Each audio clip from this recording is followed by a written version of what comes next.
Good evening and welcome to a new episode of our weekly program On the Hot Seat. Today we're going to be having a very exclusive interview with a prominent guest who's going to be shedding more light on the political scene here in Egypt. We're also going to take this opportunity to shed more light on the ongoing visit by French President François Hollande and the advantages and the benefits that Egypt has gained out of also the recent visit of Saudi King Salman bin Abdulaziz Al Saud. And where does Egypt stand today on the political arena? We're very much delighted to have joining us here on this exclusive interview Zaki, who is an author, a thinker, and a political analyst. Thank you very much for joining us, sir. Welcome. Doctor, I would want to take this opportunity to start off by asking you, how do you view from your analysis the current political scene in Egypt, generally speaking? Generally speaking, the people is in need now to unite more than any time before because, as previously said, we are facing a lot of conspiracies and attempts to infiltrate in the Egyptian society, either to sabotage or to make terrorist attacks. Now, as you know, the situation in the Arab world is deteriorating after all these terrorist activities in Syria or in Libya, in Yemen, in Iraq. The most important Arab countries now are facing the danger of disintegration. And of course, you know that this terrorist activities are gaining the support of some international powers and some regional powers. So nobody in the West, I mean those who used to support the terrorists or the extremists or the fundamentalists, those who are used to do so are not happy with our independent foreign policy. As you know, we put in our consideration now just one thing: the highest interests of the Egyptian or the national interests, the highest levels of Egyptian and the national interests. So, I believe that some quarters are not happy about that. They want Egypt all the time to be a satellite in their global strategy. That we have to consolidate our internal front to face such situation. And at the same time, we have to coordinate with all powers which are ready to fight with us against terrorism, in particular in the Arab region, in the Arab world. Because if we succeed in defeating terrorism in Syria and Libya, Yemen, Iraq, maybe in this case the Arab world will retain or will come back, and we can speak in this case about an Arab revival. Yes, I'm glad that you've mentioned the internal part of Egypt because, I mean, just recently, a couple of days ago, when the president was speaking to the group of media figures and thinkers and authors, he had stressed that, I mean, in terms of Egyptian foreign policy, it's doing very well, but the worry is internally how people are perceiving things.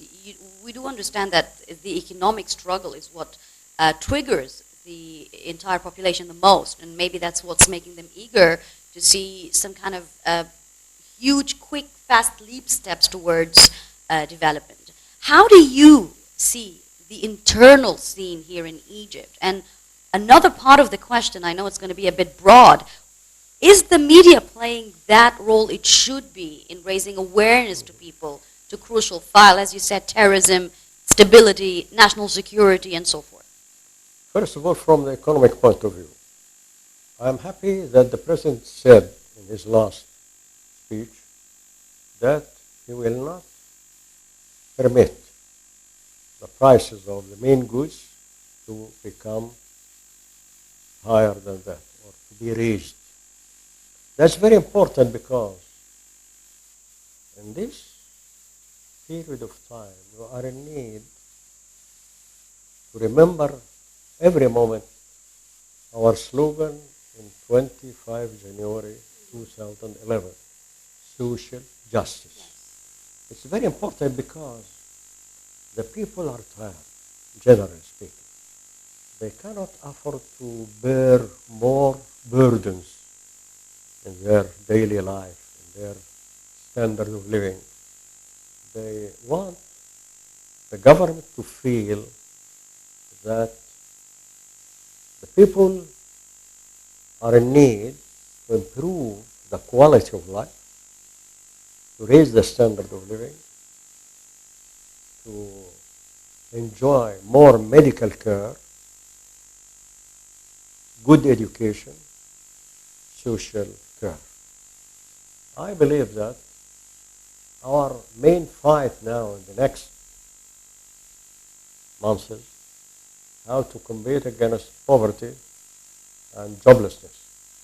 Where does corruption fall in this equation? I mean, while there have been a lot of corruption ongoing for more than 30 years, it becomes a bit unlogical for people to expect that everything will be reformed in a very short period of time with the economic difficulties that the government or the budget of the government is facing.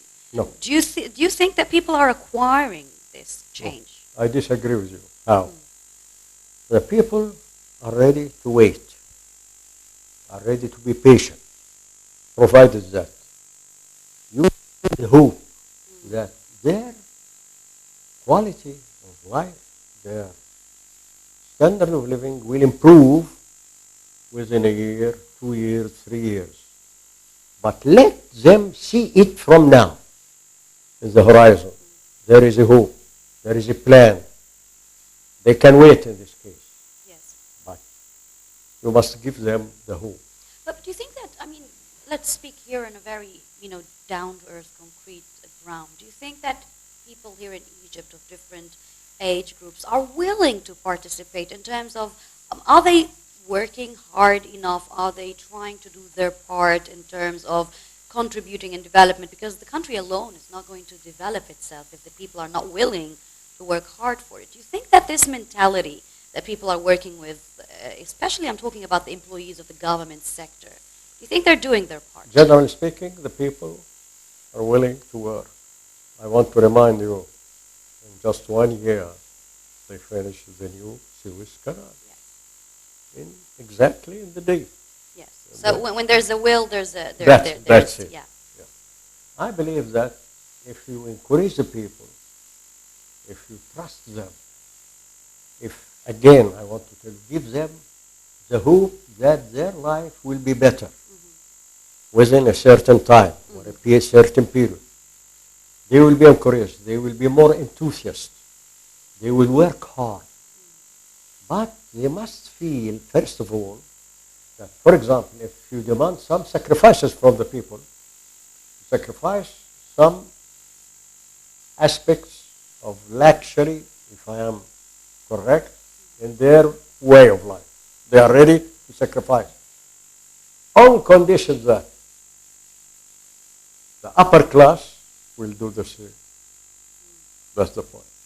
That's why I believe that our responsible people, our businessmen, must be people. They must think, first of all, how the reaction of the people in case that they will start making some concessions in their way of life, in their luxuries, for example. I'm glad you mentioned the upper class society because that brings to my mind a question. Speaking to people on different occasions from, the elite society, I feel that it's the elite society that is complaining more regularly about the current situation in the country, whether it's political, whether it's economic. What I mean is that they, although they don't have the money restraint, yet they are still complaining. For instance, the increase in the currency rate of the dollar and how their businesses are going to be.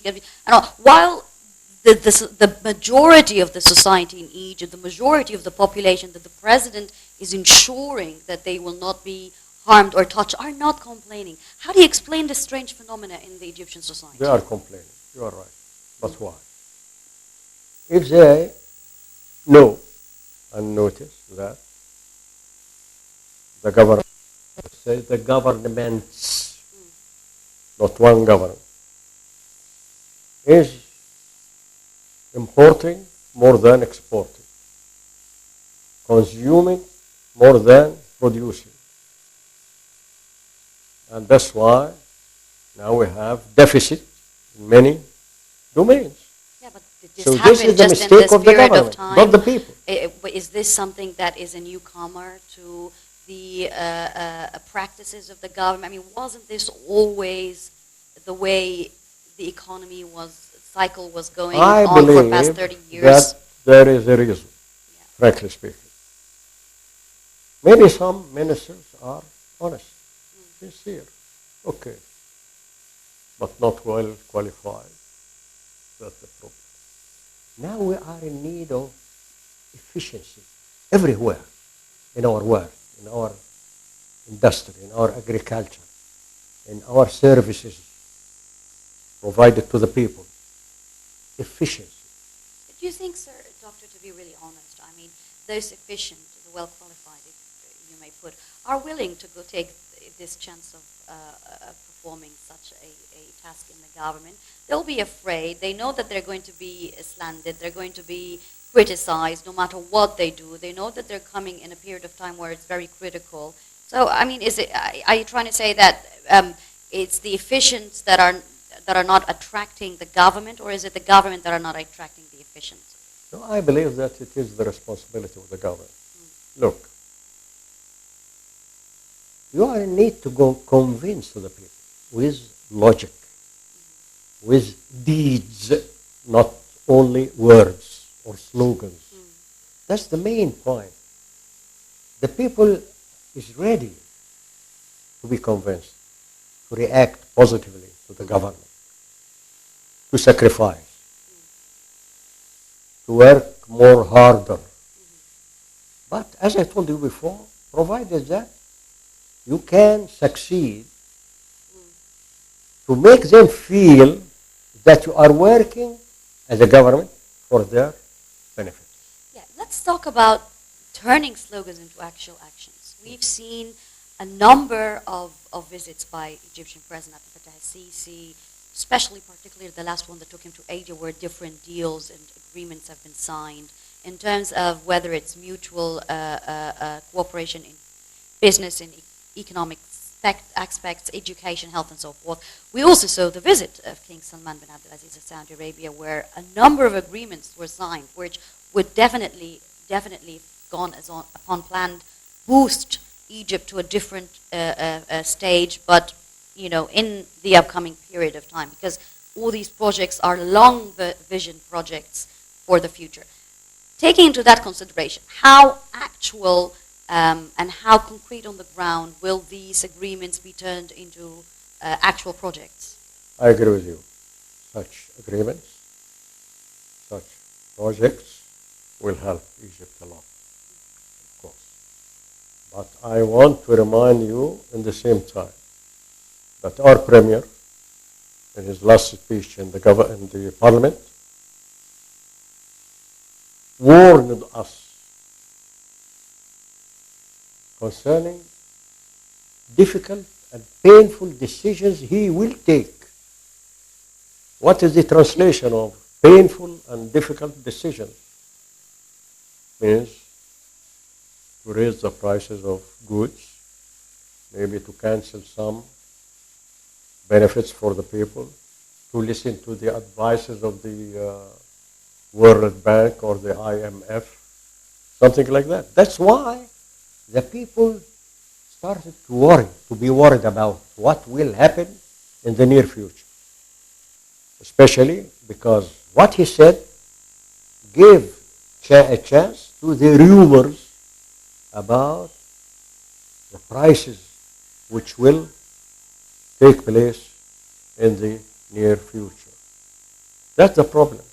I believe that he was not well qualified about that. I mean, he was not right about that.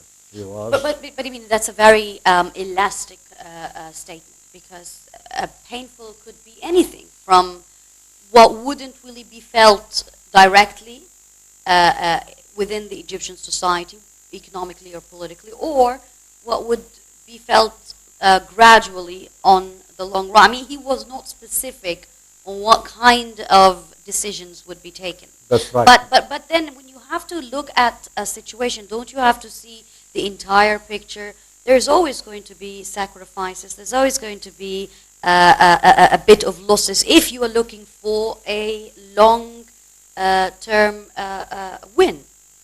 No, by all I means. want to remind you that what he said about the painful and difficult measures was mentioned after speaking about the economic situation in the country, about the difficulties facing the economy, about the deficit here and there. So the people explained it, as I told you, that they must wait for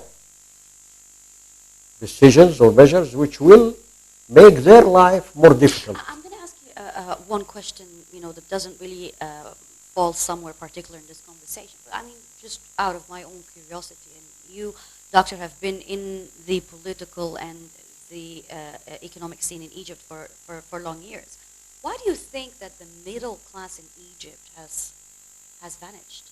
I mean, we do not have a middle class anymore in Egypt for years and years. You have the very rich people and the very poor people. And the very rich people, mind you, with their power, they're not paying taxes.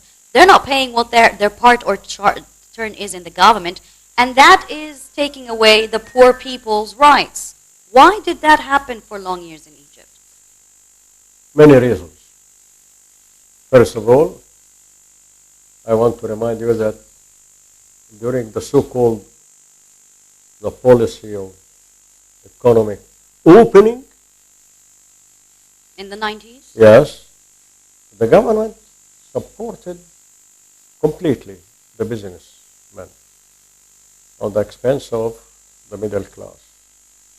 And I remember that President Sadat said that, if anybody will not be rich during my rule, he will never be. He will never be. I believe that all the measures in the economic field was not in favor of the middle class. Some measures were, during Nasser, for example, in favor of the poor or some sectors of the middle class. But after that, it came to an end. And I believe that the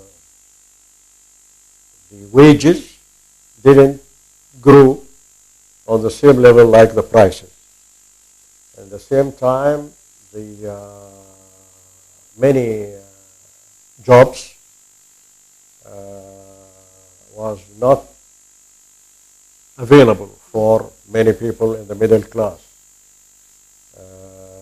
Those who are in the upper class used to take everything for their benefit. And I believe also that when the government used to listen to the IMF and the World Bank, all the measures which have been taken by governments all that time was not in favor of the middle class. And I want to remind you also that such measures or proposed by the World Bank and IMF helped to destroy many economies in the third world countries. Yes. Let's move to a different side of the story. And now Egypt is currently there is the visit of the French President François Hollande, and there's expected a number of agreements, if not, I believe, around 30 to be signed. Let's talk about that sector, and let's also talk about the Egyptian-French military cooperation.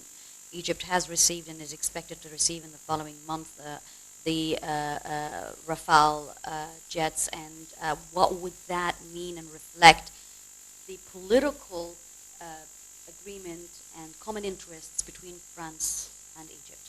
First of all, France and the French president will never forget that Egypt and President Sisi warned the whole world, including France, against terrorism.